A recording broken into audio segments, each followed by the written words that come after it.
The men who will experience the latter rain are men who pay the price to know God.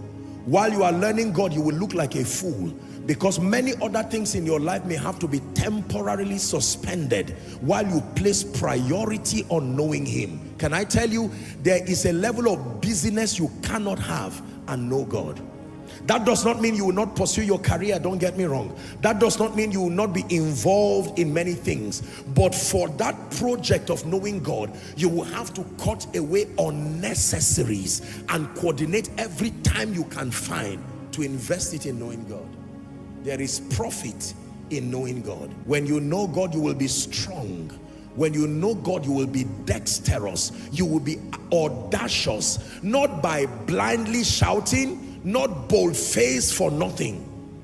David stood before Goliath and said, this is how you will die. On account of the confidence of the God that backs me, I will throw you down with this sling, and I will use your own sword and cut your head and feed it to the birds of the air. And he did exactly that, because the people that do know their God, koinonia, they shall be strong. Strong in the marketplace, strong in their places of work, strong in the family, strong in school, strong in this bedeviled world. They shall be strong. When you lack capacity, the diagnosis is that you need to feed your spirit with sufficient knowledge of God. We live in a world of mistaken identity, where people are under pressure to become anything that people want. Unfortunately, if you do not know God, you can never know who you are, because who you are is derived from who He is. You want to rediscover yourself, the basis for your confidence, by the way. I was having a discussion with someone, I think it was yesterday or day before yesterday, and the person asked me and said, if there are two things you want me to know, what would they be? I would say, number one, pay the price to know who you are.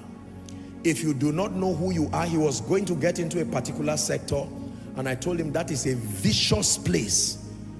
If you do not know who you are and you get into that sector, you may become several things depending on whose mirror you are looking at. You look at the mirror of a loser, you will see something else. You look at the mirror of a defeated person, you look at the mirror of a mediocre, you look at the mirror of a champion. All kinds of people in life and destiny will flash different mirrors from the lens of their excellence or the lens of their limitations, and they will want you to define yourself from the lens of their mirror. It's time to push away every mirror and look to the original, authentic mirror.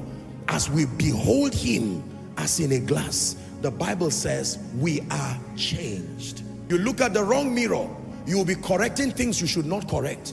It was the mirror that is wrong, not you.